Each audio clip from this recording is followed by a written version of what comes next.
tourne maintenant vers le docteur Jean-Marc Sen. Vous me faites très plaisir ce matin parce que vous allez nous dire que le gras, c'est bon pour nous. Le gras, c'est bon. Le gras, c'est bon. Une Ça, seule condition. ça, c'est bon, ça. Ça, c'est parfait, ça. Alors pas exactement Ah, ça. pas celui-là. Absolument. Pas Le celui-là. gras, le gras, c'est bon. Et en fait, croissant. et effectivement, il y a plusieurs graisses en fait. Il faut se dire qu'il y a, on va dire, des bonnes graisses qu'il faut. Il faut favoriser en fait la consommation, et puis d'autres, il faut les limiter. Et alors, on peut rapprocher ça notamment à certains sportifs qui font, par exemple, du sport d'endurance, des sports esthétiques ou des sports, bien sûr, à catégorie de poids, qui cherchent à perdre du poids et quelquefois, ils réduisent tout le gras. Et le problème, c'est que le gras, on en a besoin pour faire fonctionner notre organisme. Alors, quel est le gras d'abord qu'il faut limiter ? C'est ce qu'on appelle les acides gras saturés. Les acides gras saturés qu'on retrouve dans le beurre, dans le fromage, dans les charcuteries.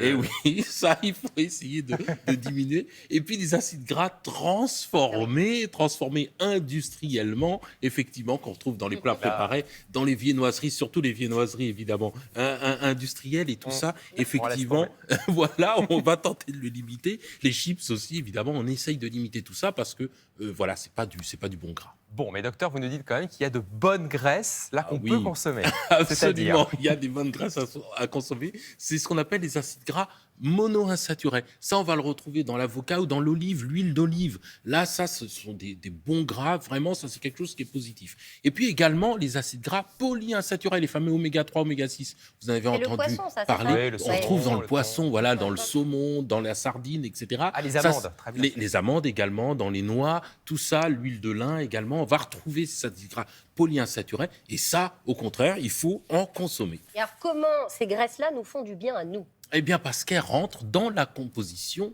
des membranes des cellules. Particulièrement l'oméga 3. Les acides gras polyinsaturés vont être dans la membrane des cellules, vont faire que ces cellules vont être souples et il va y avoir des échanges intracellulaires ou intercellulaires, finalement, de molécules qui permettent de faire que la cellule vit bien. À l'inverse, si on a des acides gras saturés, eh bien, la membrane, elle est plus souple, elle est rigide, les échanges se font moins bien, les cellules, eh bien, vivent moins bien.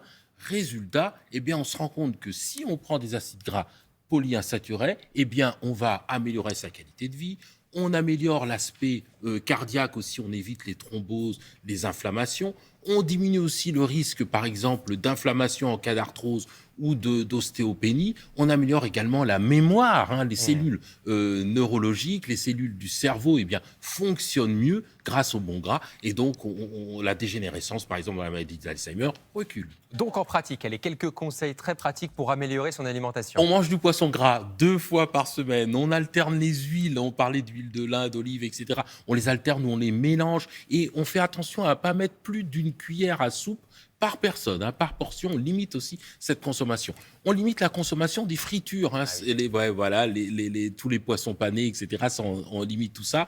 Et puis les produits avec les graisses cachées qu'on retrouve notamment dans les viennoiseries, parce qu'on pense que c'est sucré, mais c'est surtout très gras, les viennoiseries, absolument. Et puis, pourquoi pas ? Et puis on utilise des revêtements pour cuisiner anti-adhésifs. Pourquoi ? Souvent, pour pas que ça colle, des fois, s'il y a de l'huile, on limite la consommation. Voilà, on limite un petit peu tout ça. Voilà, ce sont des conseils pour Loïc Bailey.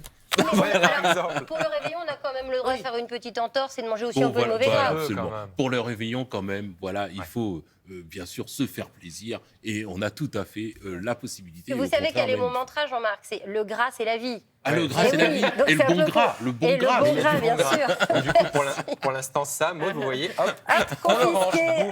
Allez, merci beaucoup, Jean-Marc.